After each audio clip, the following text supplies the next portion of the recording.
Hola Sandra, una vez más nos encontramos en el programa Empatía con recorriendo Francisco. tus amistades con Francisco.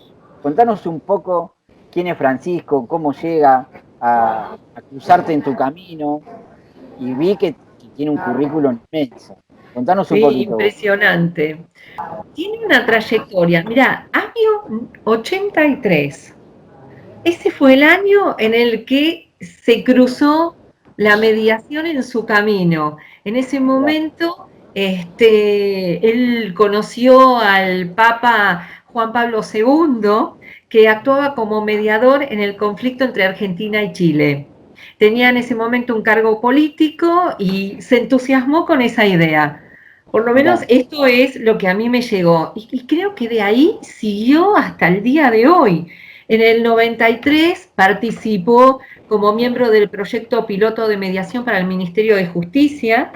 Fue fundador de la fundación, fundador y presidente de la Fundación Mediadores en Red, de la cual tuve el gusto de pertenecer durante varios años. Y bueno, ¿y cómo fue?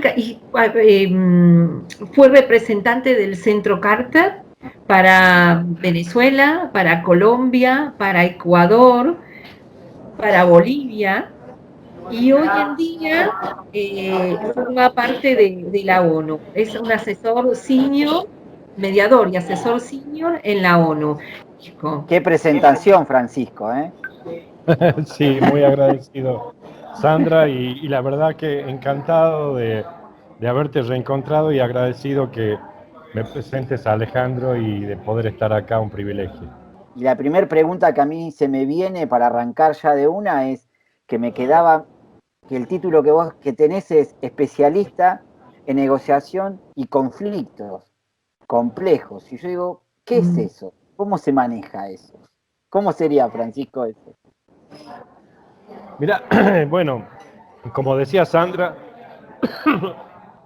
que a quien conocí como alumna brillante, Gracias. este, como decía Sandra, los primeros 10 años de mi vida yo tuve una experiencia política muy fuerte, justo con el retorno de la democracia, porque esa militancia política de los años de universidad me dio la oportunidad de trabajar con Dante Caputo como secretario privado primero y después como jefe de gabinete.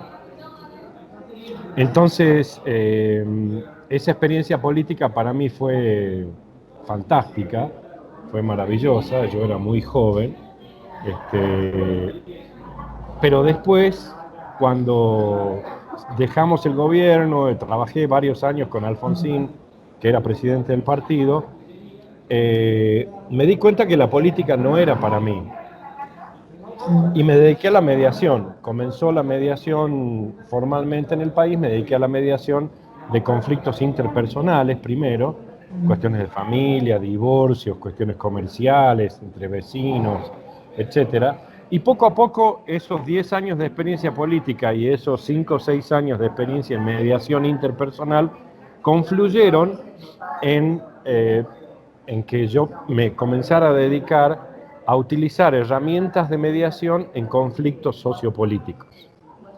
Entonces, digamos, los últimos 20, 25 años de mi labor profesional, casi exclusivamente he trabajado en conflictos complejos que abarca conflictos políticos, comunitarios, sociales, entre empresas y comunidades, de multiactores, ¿no? Conflictos políticos, en fin. Básicamente he trabajado en ese tipo de conflictos. Disculpa, ¿cuál fue el caso que te tuviste que enfrentar y que dijiste, ¿qué hago acá? ¿Entendés? ¿Cómo resuelvo esto? Bueno, hubo varios, ¿no? Este, eh, digamos, hubo varios casos así. Yo creo que el más, en todo caso, prolijo fue una mediación entre el presidente de Ecuador, Rafael Correa, y el presidente de Colombia, Álvaro Uribe. No Ah, sé si mirá. recuerdas, por allá en el año 2007, 2008, hubo un conflicto entre Ecuador y Colombia y rompieron relaciones diplomáticas. Fue uno de las pocas situaciones en los últimos años, yo creo que casi la única, en el que dos países de América Latina de la región rompieron relaciones diplomáticas. Claro. Y yo había armado esta iniciativa de diálogo porque dije, Correa acaba de asumir, es un presidente carismático de izquierda, Álvaro Uribe estaba en su segunda presidencia, es un presidente carismático de derecha. Estos dos países tienen una frontera más complicada que la que hay entre Argentina o la que había entre Argentina y Chile. Es una fórmula para que haya conflicto. Claro. Y entonces, previniendo ese conflicto, había armado un ejercicio de diálogo que tenía 4 rondas. Llegamos a hacer las 2 rondas y hubo el bombardeo y se rompieron relaciones. Como ya estábamos en ese ejercicio de diálogo, Carter llamó a los dos presidentes y les dijo, ¿quieren ayuda? Ellos le dijeron que sí, y entonces me mandó a mí a hablar con los dos gobiernos, y fracasé 3 veces. Hay un informe publicado en línea, que si querés después te lo paso, si a alguien le interesa, lo puede ver, ahí está prácticamente toda la historia. Fue una historia muy linda y muy desafiante las reuniones con Correa y con Uribe. Ahora, Muy... recién dijiste algo que yo lo subrayé cuando dijiste fracasé 3 veces. ¿Qué pasa en el medio de eso, en el mediador? Porque vos estás poniendo un montón de vos y vos te das cuenta que, como vos dijiste vos, fracasé, y volvés a fracasar. Digo que, ¿qué debe pasar por dentro tuyo, no? Bueno, lo primero y lo más importante es darse cuenta de que fracasar una vez o 2 veces o 3 veces no es suficiente motivo para dejar de persistir. Bien. Lo primero. Lo segundo es que si fracasé una vez y me dejaron intentar la segunda vez, fracasé la segunda vez y me dejaron intentar la tercera vez, y finalmente la cosa funcionó, es que no lo hice tan mal. Claro. Porque, digamos, fracasé quiere decir que no se logró hacer un acuerdo, pero las partes no perdieron confianza en mí como mediador, ¿no es cierto? Y me permitieron seguir trabajando y seguir intentando, y finalmente lo logramos, ¿no? Sí, sí. Pero también es un trabajo interior tuyo, ¿no? Bueno, eso es súper importante, porque si hay algo que como mediador uno tiene que saber controlar, y saber, no controlar, digamos, tiene que estar trabajado, es el ego, ¿no? Claro. Porque en realidad yo estoy como un asistente de los que tienen el conflicto. ¿No? Y los que toman decisiones son ellos, mucho más los presidentes. En la mediación interpersonal, el mediador tiene como una especie de posición en donde debe cuidar que su palabra no termine opacando la capacidad de decisión de las partes, porque los que tienen que decidir son ellos. Lo que sucede algunas veces es que si el mediador hace propuestas o hace sugerencias, las partes por ahí aceptan lo que el mediador propone, y termina siendo un acuerdo del mediador y no de la parte, o una decisión del mediador y no de las partes, porque se transfiere el poder de decisión de las partes al mediador. Como pero que jugás en la cornisa ahí, digamos, estás en el límite. Claro, pero cuando uno trabaja con presidentes, los presidentes no ceden nunca su poder de decisión. Claro. Acá yo soy el único. Aquí surgía una pregunta, leyendo tu página, Francisco, ¿cómo podrías definir el trabajo con presidentes? Claro. Vos sabés que es muy gracioso, porque en un momento se hizo el Congreso Mundial de Mediación acá en Salta, en el año 2011, por ahí, o 2012. Y entonces me pidieron que haga una presentación y me dijeron, ¿por qué no haces alguna cosa fuera de lo común? Y entonces dije, bueno, puedo contar mi experiencia de trabajar con presidentes. Les gustó, hice una presentación, y yo tenía mucho miedo que la presentación, en un auditorio de muchos mediadores, terminara siendo algo como muy ajeno, ¿viste? Porque no es común para la mayoría de los mediadores tener experiencia de trabajar con presidentes como partes, ¿no? Como me tocó acá con Uribe y con Correa, antes con Chávez, un poco con Evo Morales. Después, posteriormente, hace menos tiempo, estuve trabajando un poco con Santos y con la FARC. O sea que tenés un abanico de presidentes muy interesante como para poder sacar conclusiones.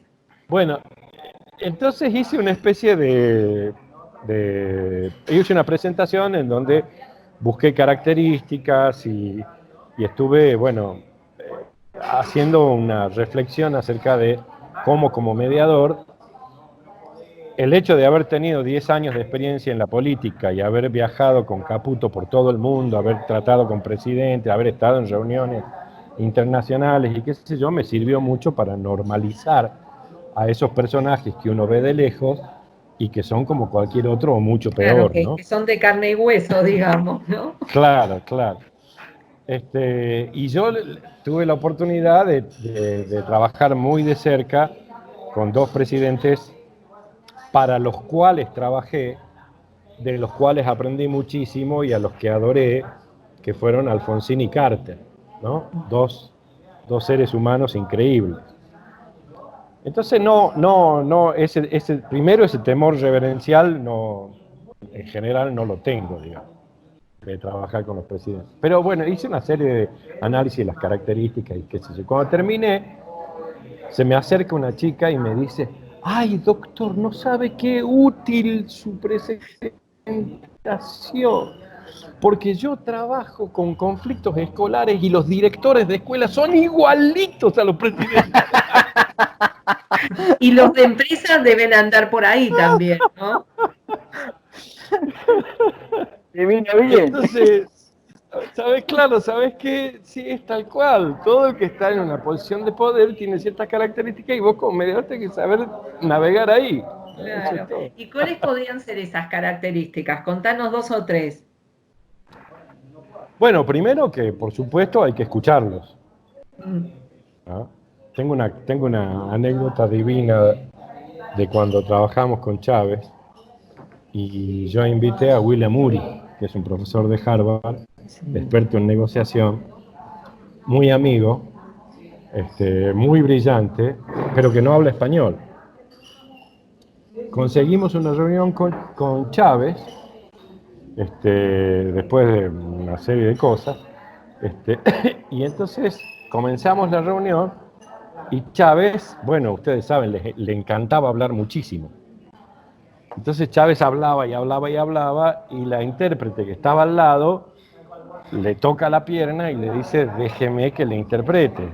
Bueno, entonces la intérprete comienza a interpretarle a Uri todo lo que Chávez había dicho en inglés. Como 3 minutos hablando el intérprete y Chávez miraba para todos lados, miraba para abajo, miraba para arriba, lo miraba a Uri, lo miraba al intérprete. Bueno, hasta que le tocaba, hasta que terminaba el intérprete y entonces de nuevo Chávez y de nuevo la cosa, y pasa 2 o 3 veces, ¿no? Hasta que Uri la mira a la intérprete, le hace así y le dice: entiendo. Y entonces le fija los ojos a Chávez y Chávez le hablaba y le hablaba y le hablaba y él hacía: ajá, Yo lo miraba a Uri, lo miraba a Chávez y digo: no entiende nada de lo que le está diciendo. Entonces ahí salió la herramienta la herramienta que llamamos la respuesta onomatopéyica monosilábica. Claro. Sí. No. Claro. Y Chávez estaba encantado porque el tipo lo escuchaba con mucha atención, ¿viste? Y aunque no entendiera nada, asentía a prácticamente todo y estableció una relación ahí que, bueno, fue muy útil después para muchas cosas. Pero, entonces, primero que nada hay que escucharlos. Segundo, hay que mostrarle que podés ser de utilidad. ¿Sí? Que le podés ser útil. ¿no? Y tercero, ser creativo, porque ellos están esperando poder, o sea, lo maravilloso que tiene la política es que moldea la realidad. Las decisiones políticas moldean la realidad. Entonces, el máximo responsable de la política tiene máxima responsabilidad en cómo se va a moldear la realidad. Y muchas veces no tiene idea cómo hacer para que esa realidad sea menos mala o menos negativa o, o menos amenazante, o, ¿no? Entonces muchas veces la mirada de afuera del mediador le puede ayudar al político, sobre todo si es una mirada que no es dependiente de él, porque la otra cosa que pasa con los políticos tan muy alto es que nadie les dice ninguna cosa distinta. Que no, claro. Claro, nadie les dice ninguna cosa distinta a la que dicen ellos, por temor a que se enojen, ¿viste? Entonces, un tercero que viene con una cabeza distinta, y con un discurso distinto y con una manera de mirar diferente y con un nivel de independencia razonable, le puede ser muy útil, ¿no? Le puede ser muy útil. ¿Y ellos lo aceptan a eso? Bueno, a veces sí, a veces no. Depende cómo lo vean. Yo le hice Me una sale propuesta. decir, me sale Claro, decir mirá, de cuán útil le seas. claro, de cuán útil ellos se entiendan. Mira, una vez, cuando comencé a trabajar con Correa y con Uribe, bueno, la otra cosa que pasa es que habitualmente ellos tienen un discurso muy cerrado, ¿no? Entonces hay una herramienta que utilizamos los mediadores que la describe muy bien Sarah Koch, que es desestabilizar la narrativa. Entonces el presidente viene con un discurso muy cerrado y vos tenés que encontrar manera de desestabilizar ese discurso para que se abra y para que esa narrativa pueda incorporar cosas nuevas, ¿no? Entonces yo estaba hablando con Correa y él me decía que Colombia esto, que Colombia aquello, que yo no voy a permitir, que yo defiendo la dignidad del Ecuador, porque qué sé yo, patín patán. Y yo lo miro y digo, bueno, vamos a intentar ponerle una imagen de sí mismo distinta. Entonces le digo, presidente, no me va a decir a mí lo que es tener que negociar con un vecino desagradable. Yo formé parte del gobierno de Alfonsín y tuvimos que negociar la paz con Pinochet. Uribe, mal que mal, es un presidente electo. Pinochet era un dictador militar.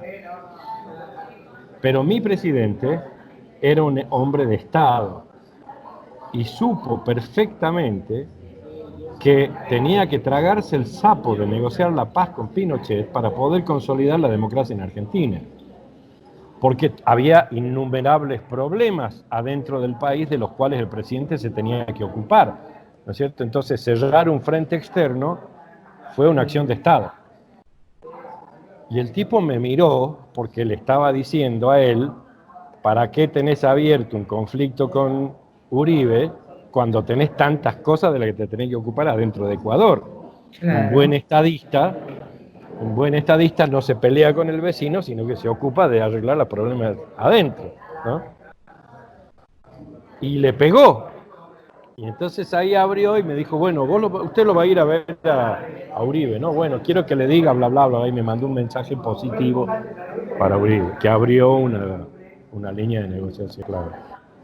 Es parte como lo que el nombre del programa que se llama empatía. En un punto tenés que hacer empatía con ellos como para poder entrar, como vos decís, y enfrentarlo a una realidad, porque como viste que uno de acá, de acá abajo, digamos, donde estamos nosotros, siempre creemos que los de arriba viven en una burbuja o que están en otro planeta y no ven la realidad de lo que está pasando abajo.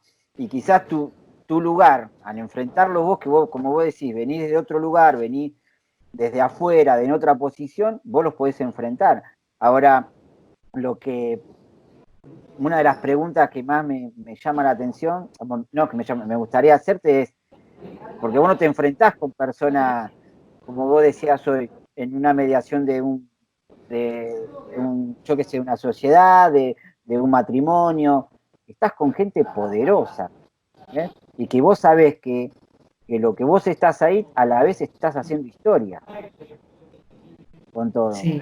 Y cuando vos te enfrentaste con Chávez, que hoy estábamos hablando de eso, en el 2012, en ese conflicto, no fue algo fácil, me imagino. No, no, no, para nada. No, no, para nada, para nada. Y la relación con Chávez mi relación personal con él tuvo momentos muy duros, muy, muy duros. Fue una muy buena relación, pero con momentos muy, muy duros. En un momento determinado yo le dije a mi jefa del centro Carter, mirá, me tengo que ir. Me tengo que ir por unas semanas por lo menos, porque tengo que oxigenar un poco mi presencia acá, porque estoy seguro que el presidente está muy enojado conmigo. Porque yo había tenido una conversación con el presidente de la Corte Suprema y le había dicho que me parecía absolutamente inconcebible una decisión que habían tomado que eliminaba 1,5 millones de firmas pidiendo el revocatorio contra Chávez, ¿no? Como tenía mucha confianza con el presidente de la Corte Suprema, le dije, usted es abogado y yo también, los dos sabemos que eso es una barbaridad jurídica, que no tiene ningún sustento. Y Chávez estaba enojadísimo conmigo porque yo le había dicho eso al presidente. Francisco, ¿y cuáles fueron, para sostenerte con todos estos personajes, como dijo Ale, tan poderosos, cuáles fueron tus apoyos, tus anclajes para poder sostenerte? Y sostenerte entero, ¿no? Porque te deben haber puesto presión, no se me ocurre. Sí, sí, vos sabés que la verdad es que hubo un momento en el que yo tuve la certeza que necesitaba otras herramientas para poder seguir trabajando, ¿no? Un momento en el que entré a un cierto palacio presidencial y tuve como así la certeza que desde ese lugar se habían ordenado muertes, asesinatos. Y me recorrió un escalofrío y me di cuenta que estaba metido en un contexto en el que yo necesitaba mucho más fortaleza Creo que también espiritual. la familia debe estar jugando un papel importante al lado tuyo en esto, ¿no? Fundamental. Bueno, tengo una esposa maravillosa que es coach, como Sandra, que además es una healer. Ella es terapeuta, pero es una curadora. Hace bioenergética, hace, ¿cómo se llama? Eh, Bioneuro. biodecodificación. Biodecodificación. ¿No? Ah, mirá. Yo me preguntaba mientras te escuchaba, ¿qué aprendizajes te va dejando tu carrera para tu vida y para tu profesión? ¿Qué me va dejando para mi vida? Mucha satisfacción.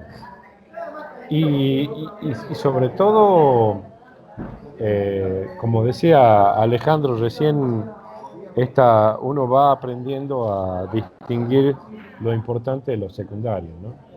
Sí, Mira, hay una cosa que estoy aprendiendo, yo creo que estoy aprendiendo, que es pasar del paradigma del éxito al paradigma del cuidado.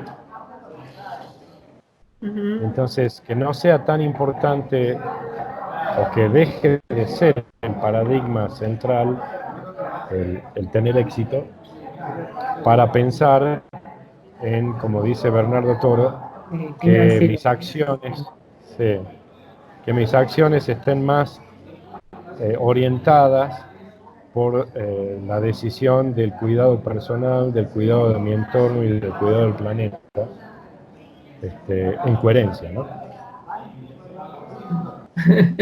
qué lindo es escucharte, Francisco, y con qué paz y con qué tranquilidad transmitís a contar esas historias que son grosísimas. Quizá para vos es algo cotidiano, pero yo que te escucho por primera vez me quedo enganchado y digo, qué bueno es conocer y tener claro que hay personas que tienen tantos valores y que ocupan esos lugares y que pueden cambiar destino. Y de este lugar, que es un lugar muy humilde el mío, te quiero agradecer, porque me parece que lo que estás haciendo, en los lugares donde te involucraste, las cosas que te metes, digamos, tienen mucho valor, tienen mucha valentía y tienen mucha responsabilidad.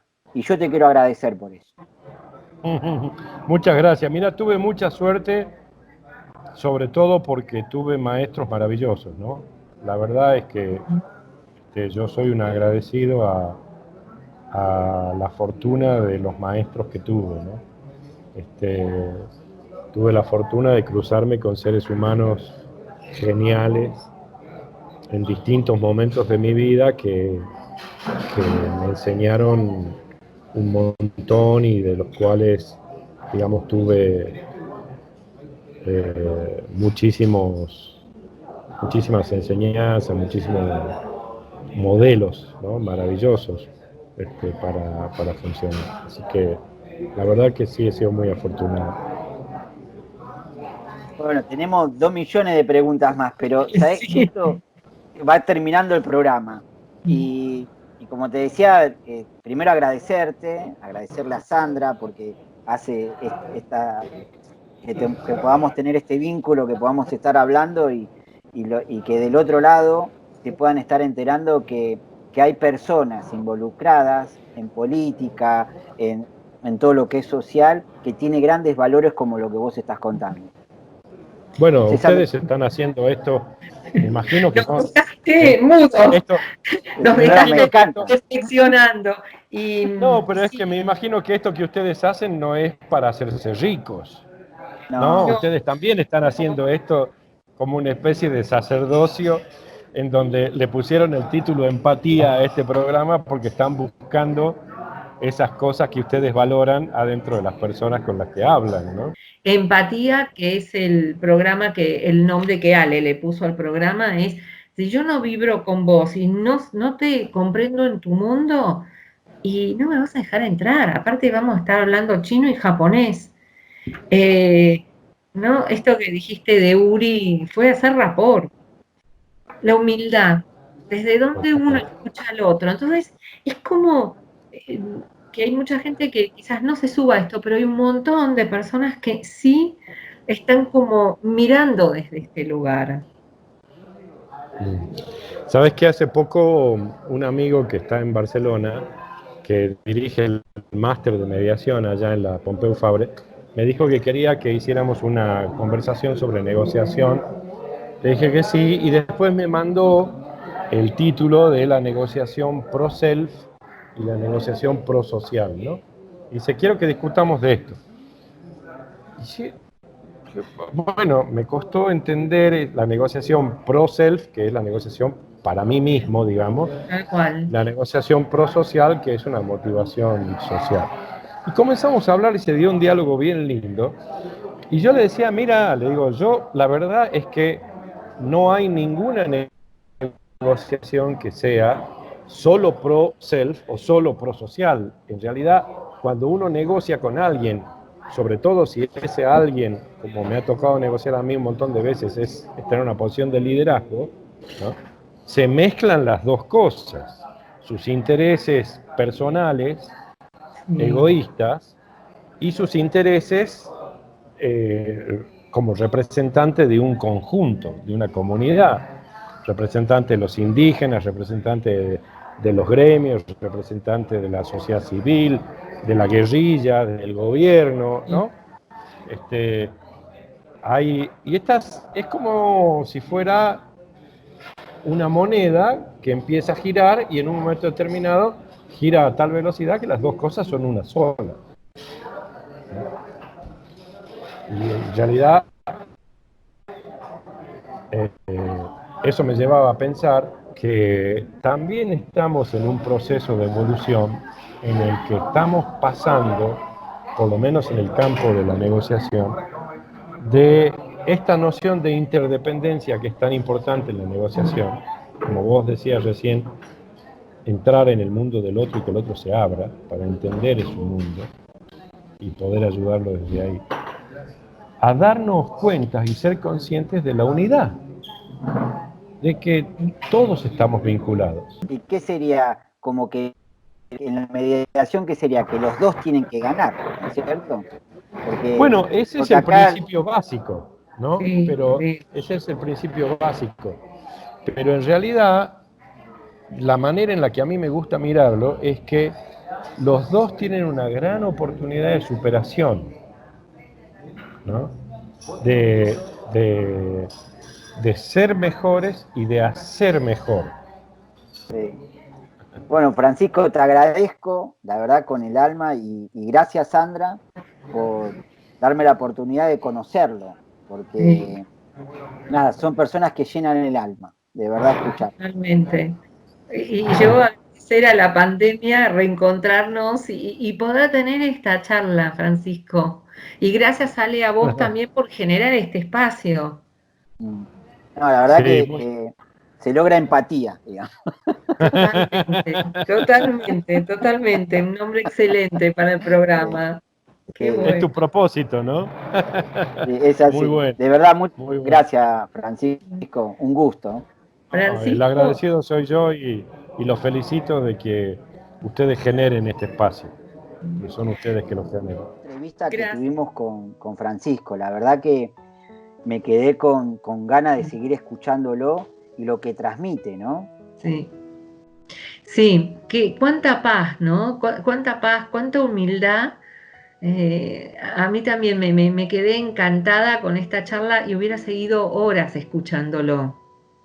Sí, aparte, como lo que hablábamos, hace un trabajo de hormiga silencioso, donde ocupa un rol muy importante y no sale en ningún lado después. Bueno, yo digo que los mediadores son constructores de puentes. Ahí donde el diálogo se cortó, ellos van y, como decís vos, con ese trabajo silencioso de hormiga, van construyendo puentes, van permitiendo de que las personas se puedan escuchar de una manera diferente y que puedan hasta trascender sus enojos para ir a visitar un rato el mundo del otro. Y maravilloso el trabajo que hace. Y ahora, Empático. empático eso, y cómo uno aprende al escucharlo, y porque uno cree que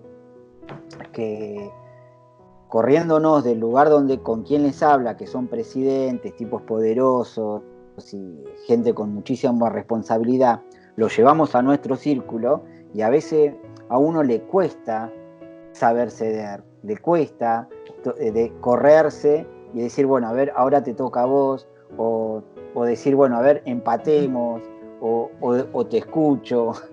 ¿Cómo genera todo esto también aprendiendo, no?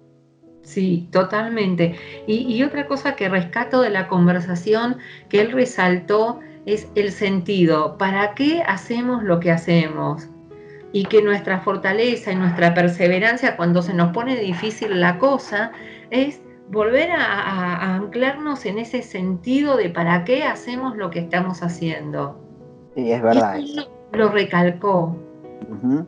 Y bueno, una vez más te quiero agradecer, Sandra, por hacer estos puentes y conocer a estas personas que nos llenan tanto, porque la verdad Sí. que uno aprende y empieza a valorar al otro, ¿no? De esos trabajos que hacen, de lo importante que es el coaching, lo importante que es saber mediar, lo importante que es reconocer para qué uno está acá, que no es comerse el mundo, no es llevarse por delante todo, sino saber que hay un sentido y que yo tengo que hacer empatía con el otro y saber decir, loco, te escucho hoy, ¿qué te está pasando? Y esto es lo que estamos sacando de todos estos programas.